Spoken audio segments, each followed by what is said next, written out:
Hello, my name is Adam Gray, and welcome to Foundations of Comprehension.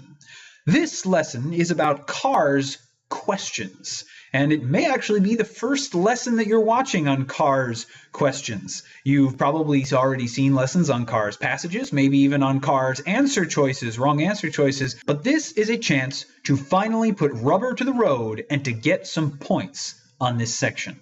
Specifically, points on questions that focus on foundations of comprehension. And one of the things we're about to see is how that concept, foundations of comprehension, fits into the larger picture of CARS, critical analysis and reasoning, as a whole.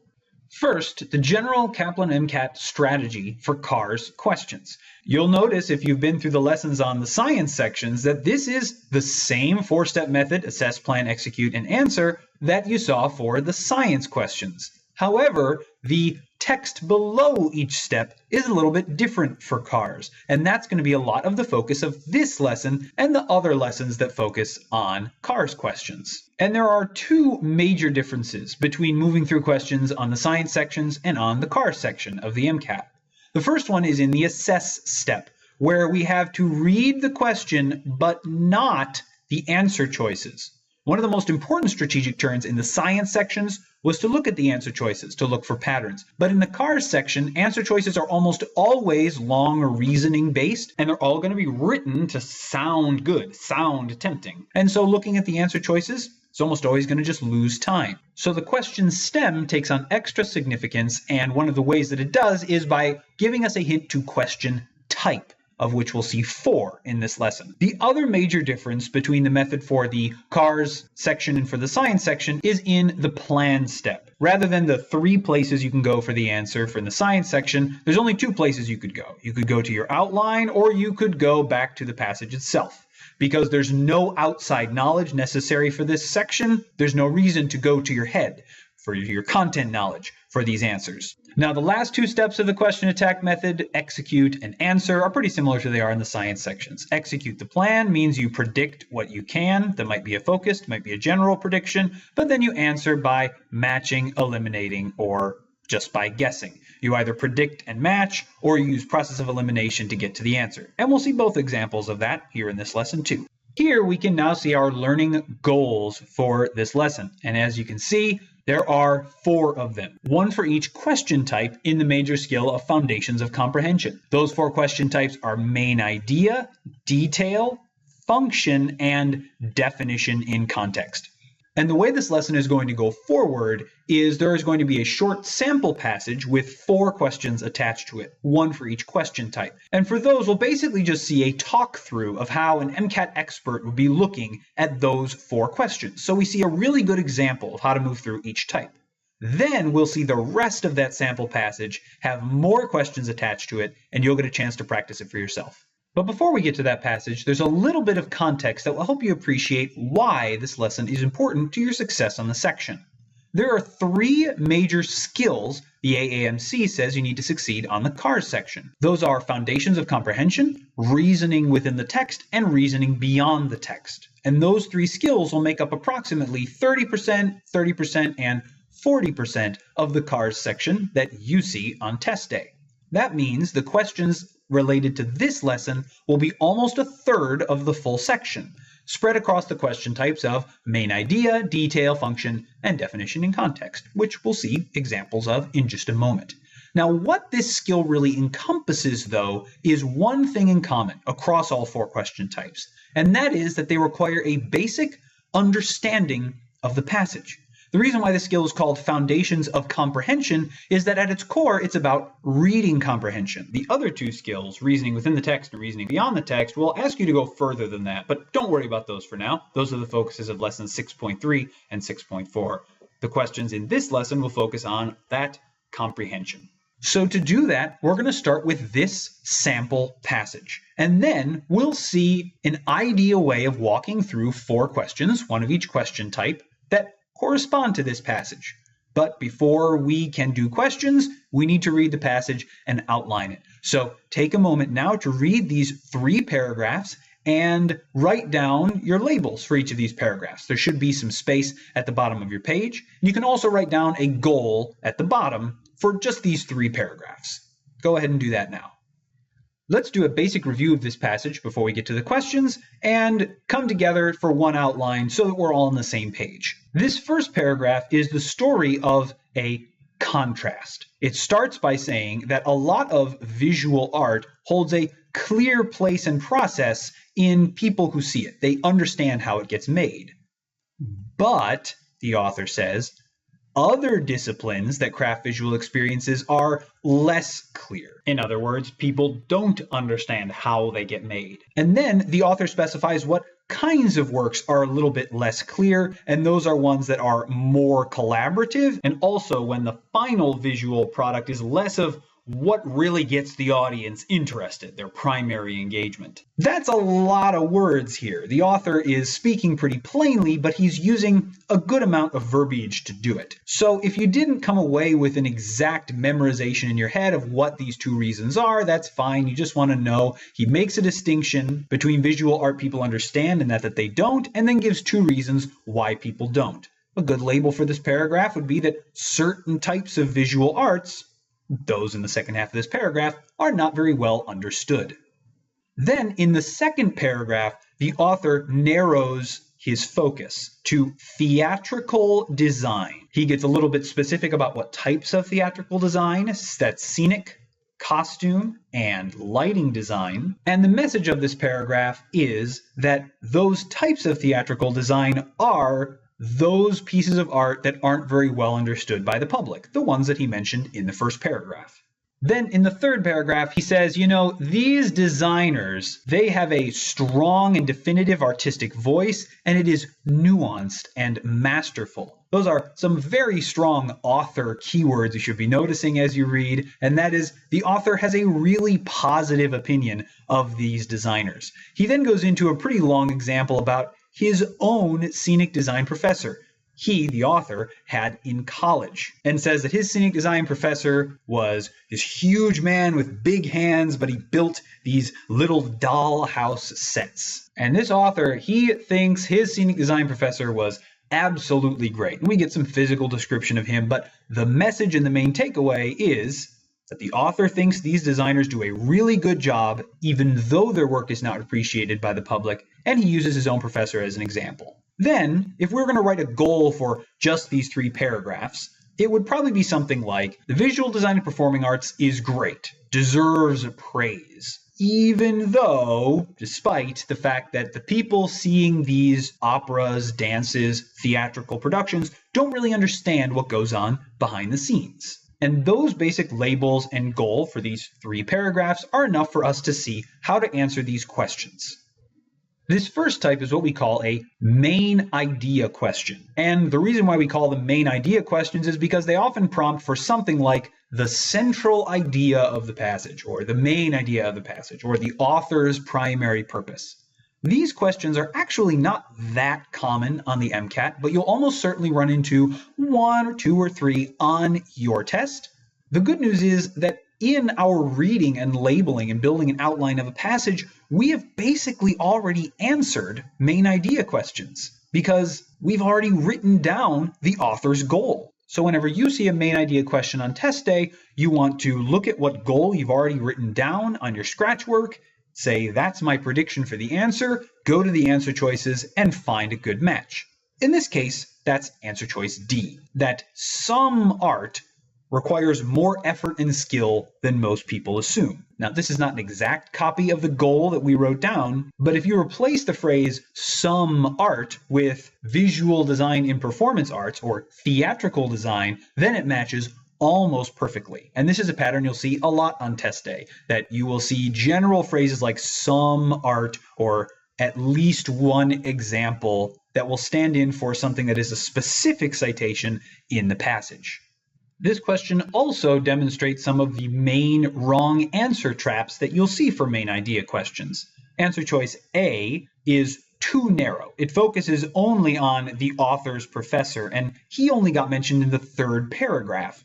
Anything that gets mentioned in just 1 paragraph is going to be too narrow for something as broad as a main idea question. Answer choice B is too extreme. It uses this word, most. And most means majority. It means over 50% of something. And choice B says that most visual art is misunderstood, but we don't know if the author thinks that most visual art is misunderstood. He just mentions specific kinds that are misunderstood, and he doesn't say what proportion of all visual art falls into that category. And then finally, choice C is outside the scope. It's not what the passage is about. The focus of the passage is that theatrical design and these other visual designs, they're complicated and they're beautiful, even though people don't really understand them. The passage doesn't even touch on this concept of an art form equal to more popular forms. So even though we know the author really likes this visual design, at no point does he actually say, well, this visual design is better than the type that people understand more. And it's certainly not the main idea of the passage. So enough of that one. Let's move on to what's probably the biggest question type of this lesson, detail questions. Now, detail questions are a single name for a large group of questions that all ask you to do some form of this, to go back to the passage and find something. In this case, question number 2, it's asking us to find out what the author says about an audience's typical attitude towards theatrical productions. And we know that this is what the question is asking because of this word right here, stated. And this is something you're really going to start to see as you get more practice with this section. Detail questions and other foundations of comprehension questions tend to ask you for what is said in the passage. Stated, said, according to the passage, and so on. And the word stated basically tells us, look, this is going to be right there in the passage. You won't have to do any extra thinking. Whatever you need, it's going to be there somewhere, and the answer is going to be just a basic paraphrase. Let's see how this detail question can get answered. Well, in paragraph 2 of the passage, which is reproduced at the bottom of your screen, the author mentions an audience's typical attitude. And he doesn't use the word typical, but he does use the word general. And he says generally why one goes to the theater. And with that, he's saying that the strictly visual aspects, all those parts of design that he mentions throughout the rest of the passage, are not why people generally decide to go to the theater. Maybe they decide to go because it's a show that they know, or there are really good actors, or what have you. Those details aren't there. What he does say is the visual aspects are not generally why people go. And if you move through the answer choices, that matches with choice D. It is a slight paraphrase, but it's certainly close enough. In the passage, he says visual design is not generally why one goes to the theater, but in the answer choice, it says is not the primary motivation to attend. It says attend instead of goes. Those are close enough synonyms to be perfectly fine for this detail question. And this process models how you should be trying to do most detail questions on test day. You should be looking for a strong prediction in the passage and then match it to an answer choice. A lot of times, process of elimination, the other way to move through questions, is a little bit too long. So really try to go for a predict and match when you see the question referring to a specific place in the passage, as this one is. The third type of question in Foundations of Comprehension is the function question. And these questions ask why an author is including a certain detail. So they're similar to detail questions in that they will often give you a direct reference in the question stem.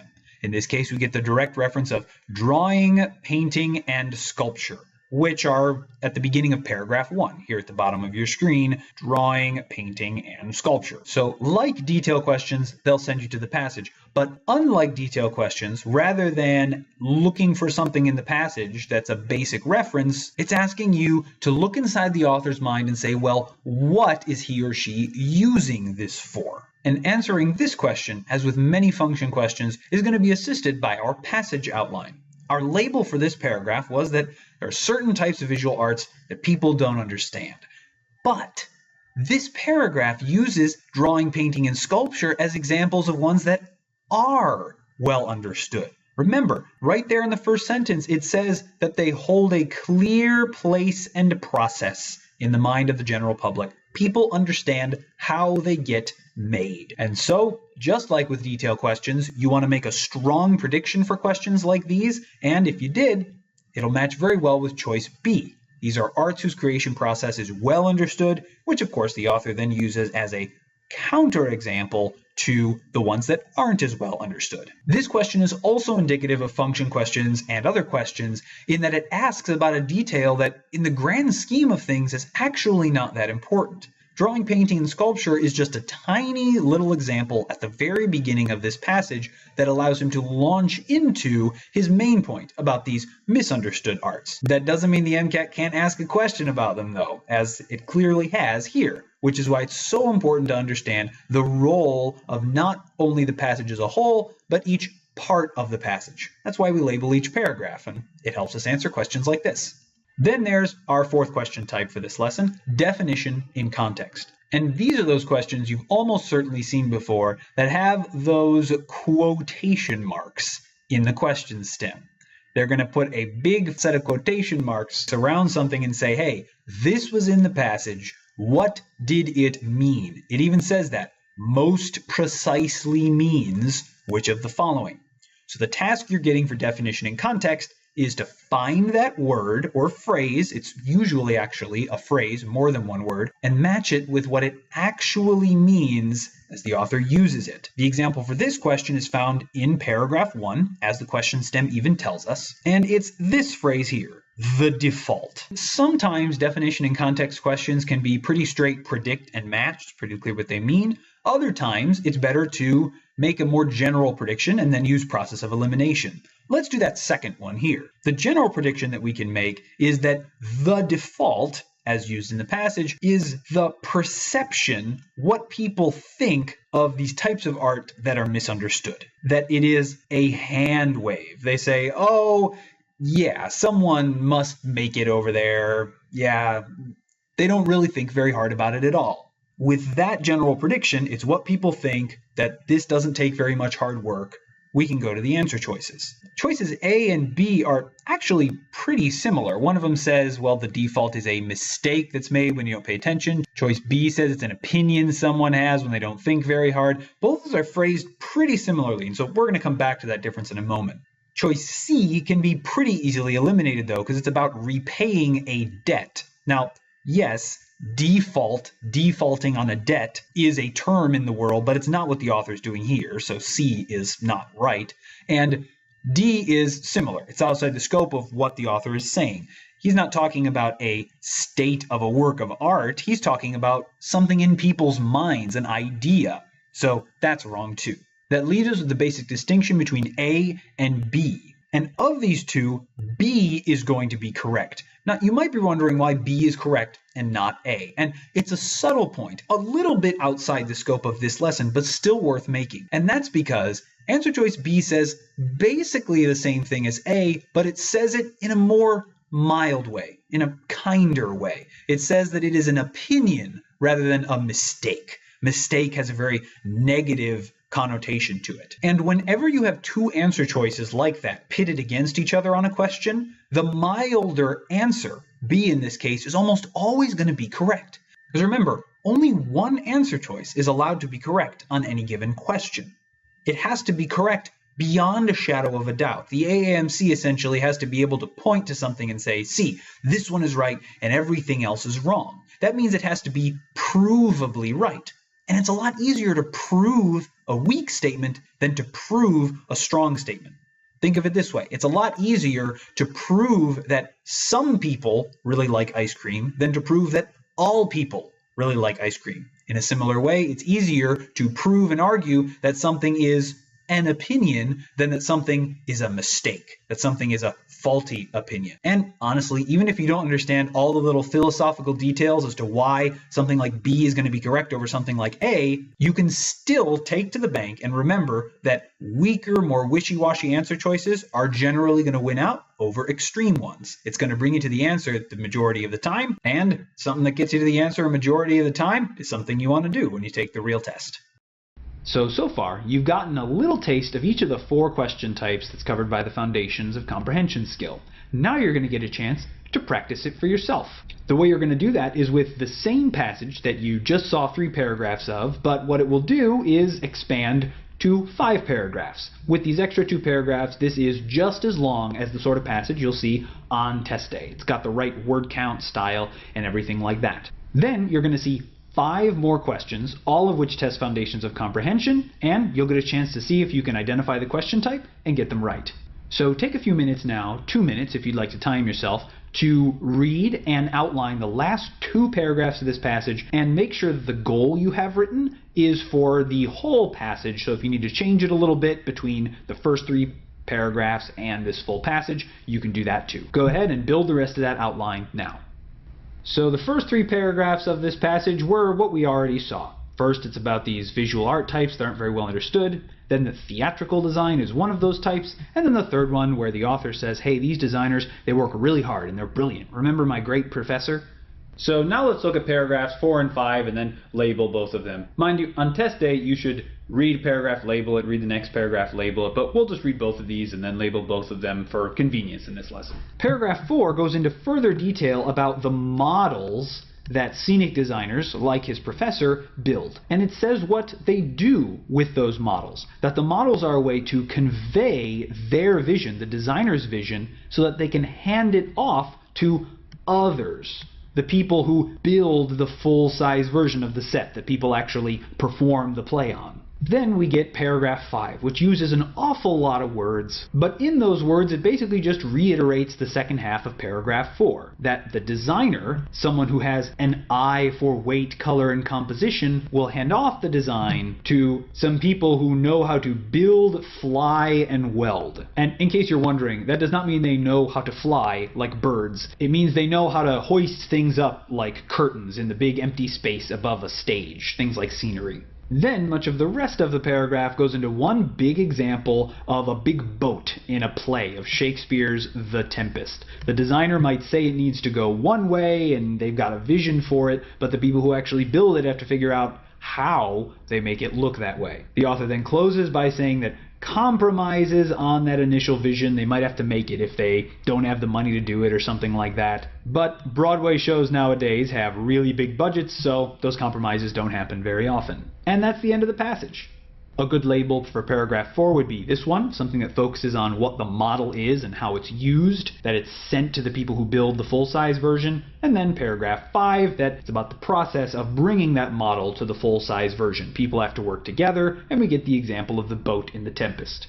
Then the final goal is actually very similar to the goal that we put together for just the first 3 paragraphs, but there's a little bit of addition, just one word here, collaborative, so that it covers the concept of that collaboration in paragraph 5. Now we can move to those 5 practice questions. And what you should do now is do all 5 of these practice questions, which are spread out over this page and the next one in your book. First, do your best to identify the question type, main idea, detail, function, or definition in context, and then try to get all the way to the answer using the strategies that were modeled just a little bit ago. And really just do your best. Remember, you're not getting scored on how well you do on these 5 questions, so do your best to make sure you have a reason for getting to whatever answer you get to, and then we'll see together why the right answers are right and the wrong answers are wrong. So do all 5 of these questions to yourself now, and we'll review them afterwards. We'll start then with question 5. The question type here is detail, and we can tell that not only because it asks us to go back to the passage and find some details, but also because it uses the word sites here in the question stem. Sites is another way of saying states, but you know, it's a fancier word. AMCAP might throw it at you.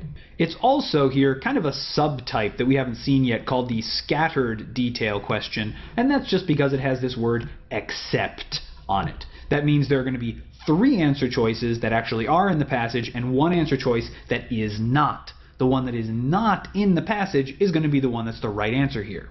And just for a moment of context, these questions, the ones that say except, tend to be harder than ones that don't.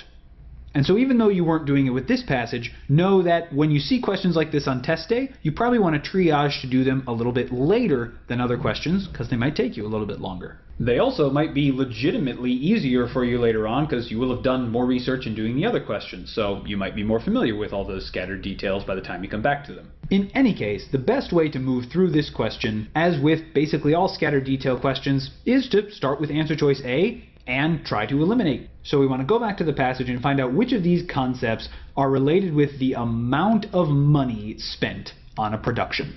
Answer choice A is in the passage, in the second paragraph of the passage, where at the end we see that modern technology and production values in particular, meaning the amount of money you get to spend on something, are an ever larger part of the experience. So that's a relation to money spent, and answer choice A is going to be wrong. Choice B is also mentioned in the passage in paragraph 4. Again, at the end of the paragraph where it says, dictated by the budget and practicalities of the production, relation to amount of money being spent. So choice B is going to be wrong. And choice D is actually mentioned in the passage as well at the very end of paragraph 5, where we see big budget Broadway productions. So choice D is going to be wrong as well, leaving only choice C. Now, interestingly, choice C is actually contradicted in the passage. If you go back to paragraph 4 and look, we actually learn in the passage that the designer's vision can be whatever they want. They build the little model, that's their vision. It doesn't have to be limited by budget. And so choice C is the opposite of what's suggested in the passage, in this case, making it correct.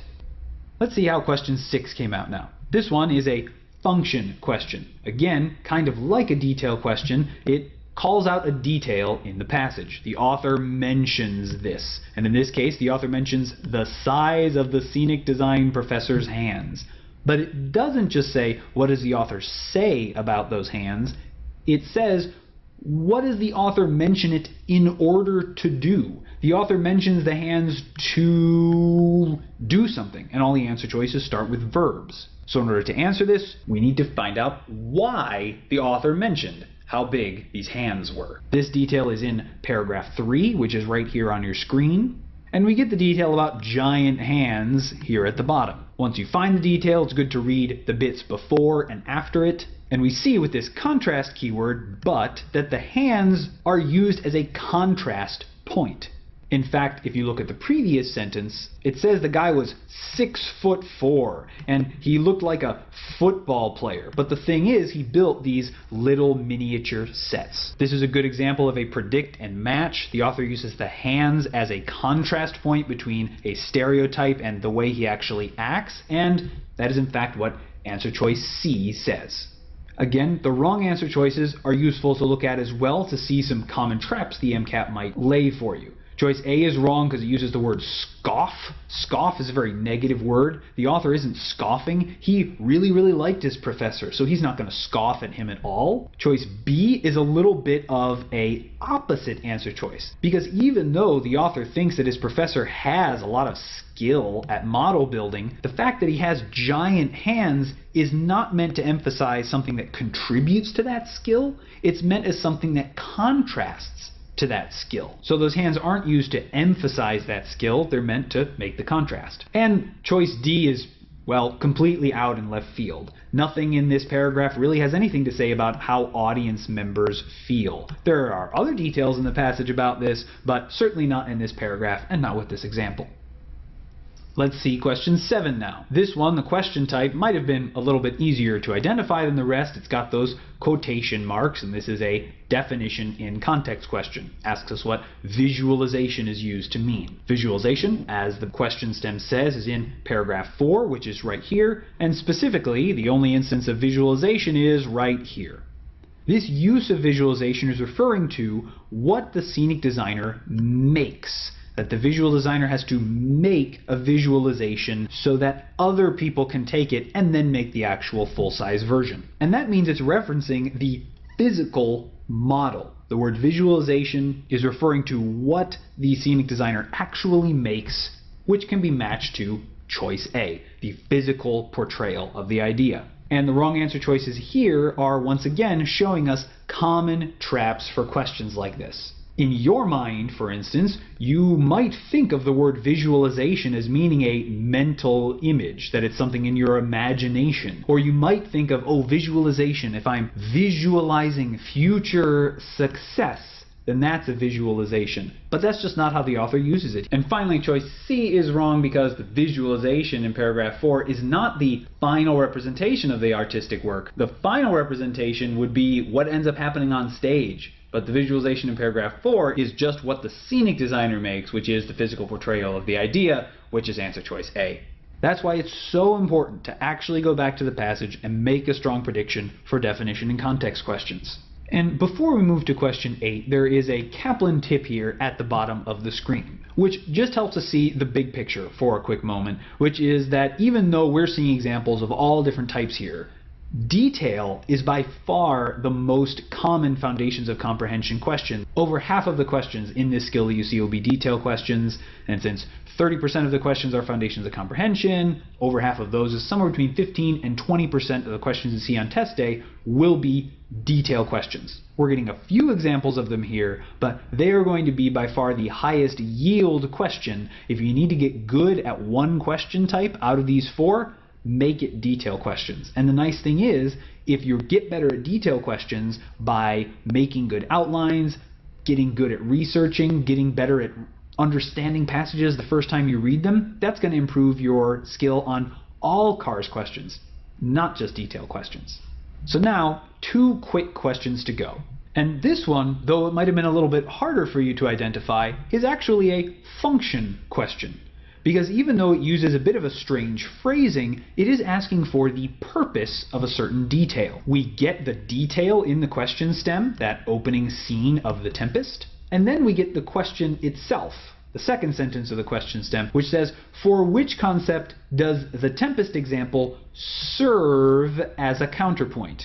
And that word, serve, is the key that tells us it's a function question. That is, what is the author serving us up this example in order to do? And honestly, even if you can't identify, oh, this is a function question, if those thoughts don't go through your head on test day, the important thing to take from this is what the question is asking, which is the example of The Tempest. Which of the following concepts is it the opposite of? So our plan for answering this question should be to make sure we understand the example itself of the boat in The Tempest, and then go to each of the answer choices, which here are quotes from different parts of the passage, to see which one it is the opposite of. And if you go back to paragraph 5, or even just back to your outline where this was probably part of your label for paragraph 5, you can see that this Tempest example was the author's primary way of illustrating the collaborative effort that it takes to build a stage production. So we want to find an answer choice that, in the context of the passage, is the opposite of a major collaborative effort. And that answer is choice A, the example given of the hand wave, quote unquote, in paragraph 1. Now to prove that this is correct, we can go back to paragraph 1 here on the screen, and the usage of hand wave is right here. People think, the author says, that this just comes together. Yeah, somebody makes the boat and it works somehow. That they wave their hand and say, oh, it must be easy. But the author is saying that it's hard work and work that we should respect, making it a pretty clear contrast. As for the wrong answer choices here, choice B is wrong because The Tempest is an example of collaborative art. It's not a counterexample. Choice C is wrong because in paragraph 4, complete visualization refers to the little model, and the big model, the opening scene, is not the opposite of the little model. It's not a counterpoint, it just builds upon it. And then finally, D, which is probably the most tempting here, is wrong because of where the reference is. The reference in choice D is to paragraph 3. And the way the author uses popular stereotype is not to refer to what people think of a show or what people think of visual design. It's to what they might think of his design professor, who looks like a big linebacker and's got these huge hands. And the opening scene in The Tempest is not a counterexample to how people might think his scenic design professor behaves. It's outside the scope in that way. Even though at a glance, popular stereotype looks like, oh, that's a bad thing, and The Tempest is a good thing, so it's an opposite. What's important is, as the question asks, that we have to use these concepts as they are found elsewhere in the passage. And that way, this question, even though it's formally a function question, kind of combines the concept with definition and context, because the answer choices demand definition and context. And that does mean this question is a little harder for the sake of its structure, but it's still definitely within the realm of what you might see on test day. So getting practice here is really worthwhile.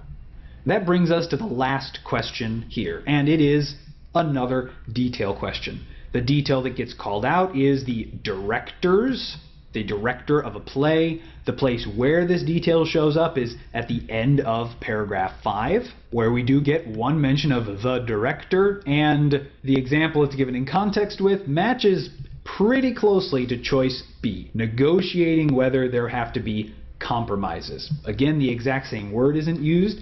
In the answer choice, it uses the word negotiating, whereas in the passage it uses consultation, for instance. But those types of synonyms are par for the course on test day. It's one of the very subtle ways in which the MCAT actually tests your vocabulary. Kind of interesting.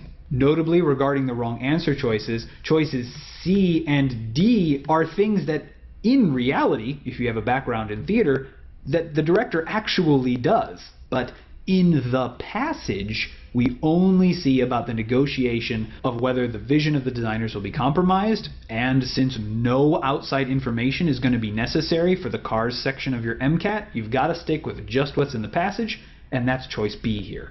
So hopefully these 9 questions, the 4 that you saw worked out and then the 5 that you practiced on your own, are helping you get a good model of how to solve questions like this on test day.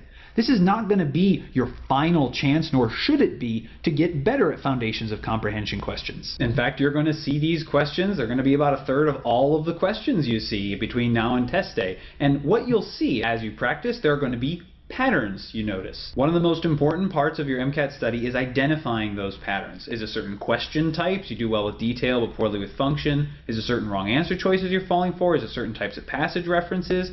Find those patterns so that you can pay extra attention to them when you get to see them on test day. Let's quickly review each of the 4 question types that we just saw. The first was main idea. We saw just one of these questions. It was question number 1, where more or less you just need to pick an answer that matches the goal you already wrote in your passage outline. We then saw detail questions, which will be the most common question type in Foundations of Comprehension. They call out a detail most of the time. Have you go back to the passage and find some sort of paraphrase in the answer choices to match. We saw function questions, which are similar to detail questions, but instead of asking a what, they tend to ask a why the author used a certain example. The labels you make in your passage outline are going to be really helpful in answering those. And then finally, definition in context questions, or as you might consider them, quotation marks questions, where you are asked to pick an answer that matches how an author actually uses a term. Not how it's usually used, maybe in the dictionary or everyday life, but specifically how the author uses it. I've said it before and I'll say it again. This is not your last chance to practice Foundations of Comprehension questions. Far from it. You'll be seeing it from now until you take the real test. And just as this lesson helped you on Foundations of Comprehension questions, the rest of the lessons attached to Chapter 6 of your book will help you with the other question types, reasoning within the text and reasoning beyond the text. And if you're trying to improve on the cars section, especially questions like the one from this lesson, remember that it's not just about more passages and more questions, practice, practice, practice. It's also about reading every day in your own life, reading scientific journals, high-level journalism, and things that have the sorts of writing style and ideas that you'll see on test day. Nothing can replace that daily practice of reading things like what you'll see on test day, so make sure you supplement any practice questions and passages with that as well. Thank you for watching. Good luck on your test.